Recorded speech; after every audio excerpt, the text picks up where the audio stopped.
What up, Dokkaners? The Super EZA details have been revealed for the upcoming AGL GOTEN and TRUNKS. And by the way, just before we even jump in, let me just point out the reason why I sound like this is not because I'm sick, not because I'm depressed. It is because I have family visiting, and whenever family comes into town, they take up more rooms, which means there are people closer in proximity to where I record. So out of respect for them, I don't want to bother them, so I try not to be too loud. That is why I'm like this. For those of you who don't know. Most of you know by now that occasionally, a couple times during the year, we got family coming over. Because, you know, we love family over here. So that's why I'm like this. But anyway, the Super EZA details have released for the GOTEN Trunks. We're going to take a look at that.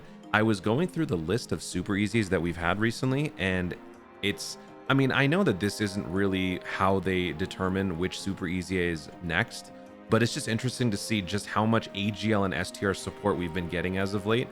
It really shouldn't be about the type variety. It should really be about which characters truly need it, which characters would be the proper fit for the theme of the celebration, the leader skill of the celebration. So I do understand that this doesn't necessarily, you know, need to follow a pattern, but it's just interesting to see how much help that has come in from STR and AGL alone, with the lone one being physical since February. Yeah, since February, we haven't had anything but AGL and STR except for this guy. So that being said, let's take a look at the unit details. Remember, for Super EZAs, the passive is the only thing that changes. The leader skill does not change, and the super attacks don't change. And the thing about this guy is that while you do have the typical 10 or the 12 key and the 18 key, actually both of them have a 50% chance of evolving into a different super that does more damage. So that's not going to change. So we're going to go ahead and read through the passive first, and then, I don't know, well, I mean, let's just refresh our memory on the super attack here. So Super AGL, nobody cares.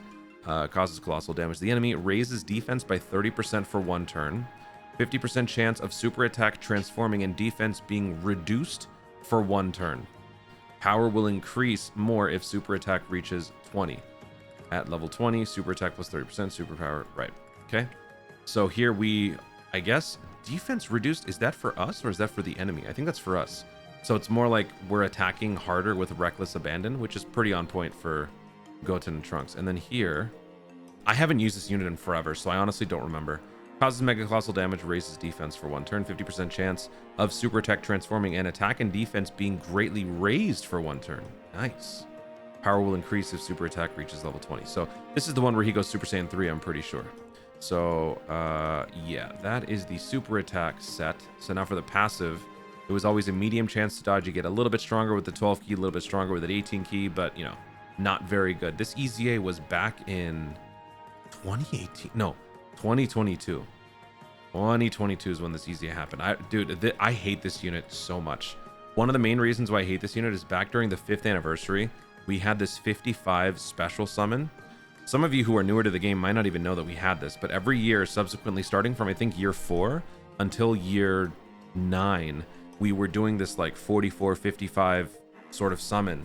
And for the 5th anniversary one, with the 55 summon, you got an LR, and of all the LRs, I got like the worst one, which is this guy. So I've always hated it because I've raged out on stream. I think I rage quit even. All right, anyway, this is the passive. Key plus 5 to 10 randomly.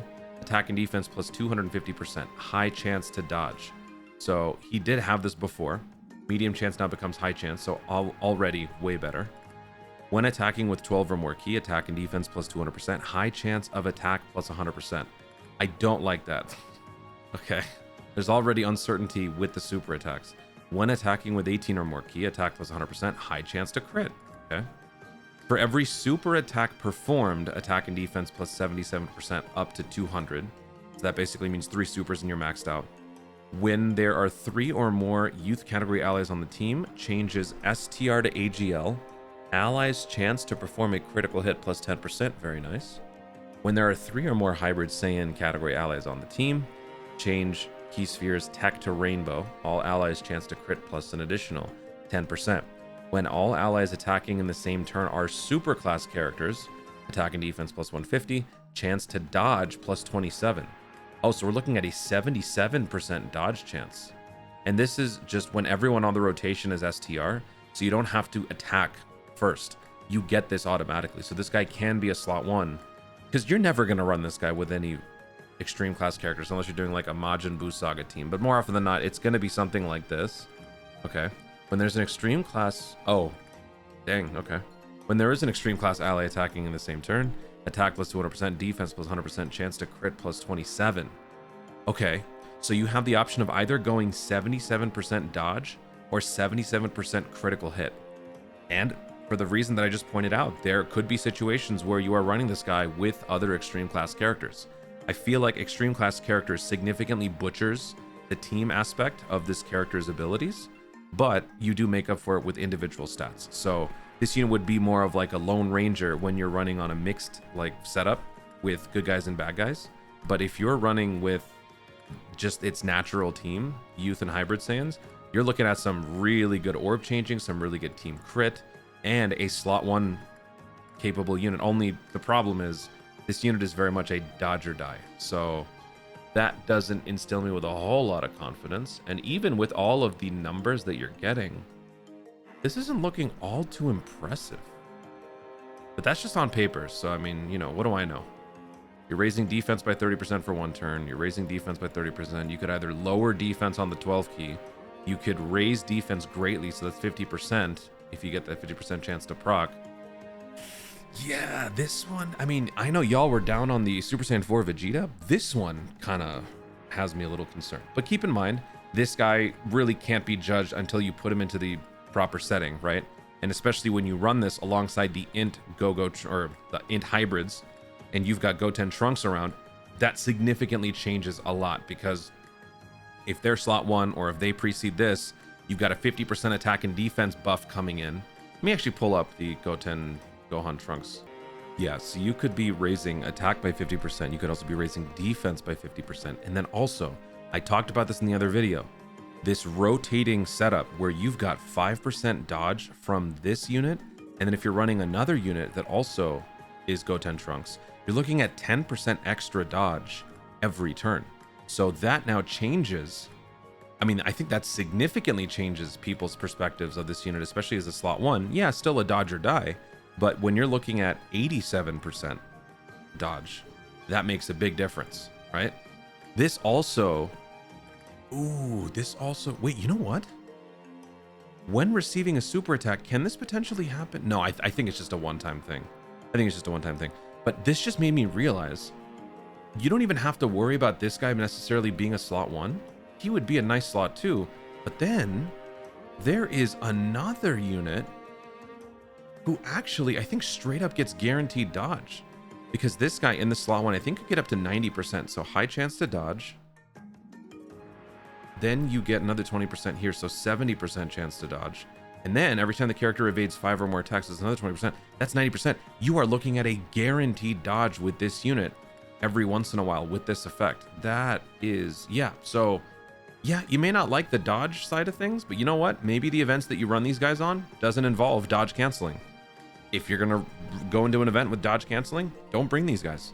So in their element, this guy actually looks like he can do pretty well, but we're going to have to see. Orb changing is going to be the breeding grounds for a lot of chaos when you consider this guy's orb changing.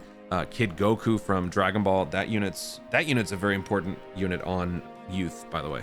That guy. And then you've got the Goten Trunks, the new LR. So yeah, there's gonna be a lot of orb changing, a lot of chaos, but a lot of synergy to go with it. This unit actually shows some promise.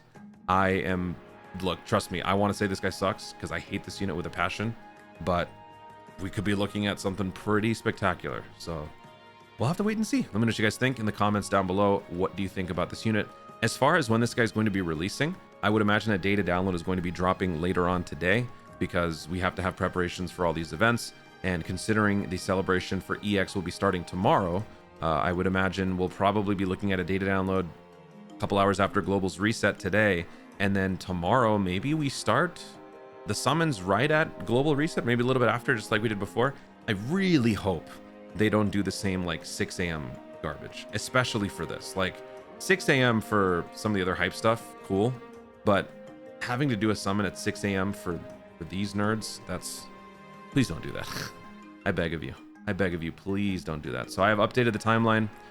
With this now occupying the first half of August, that just leaves one, I guess, potential celebration to fill up that secondary slot, but before the new Tanabata.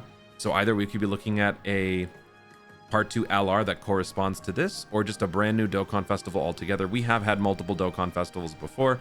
I mean, we're looking at it right here, so we'll have to wait and see what happens there. But for now, enjoy the GDC hype that is coming up with this one. I know that people are feeling kind of weird right now, but trust me, once the data download comes in, and once everyone starts seeing all the private server stuff, or when you watch my showcase, you will see the unit actually can do pretty well, and it is going to be pretty exciting. Guys, thank you so much for watching. If you enjoyed the video, be sure to like down below, let in the comments your thoughts on the LR AGL GOTEN Trunks. Super easy. Does it look promising to you? Does it look weak? I think it looks pretty weak, but I think it also it's going to work well in the context of the main team. But let me know what you guys think overall. Is there any other perspective that I didn't share with the class? Feel free to share your own thoughts in the comments down below. Also, be sure to subscribe for more Dokkan content in the future and click the notification bell so that you'll let each know you want to see more when I do it. Thanks again. Stay tuned and ours to Dokkan responsibly.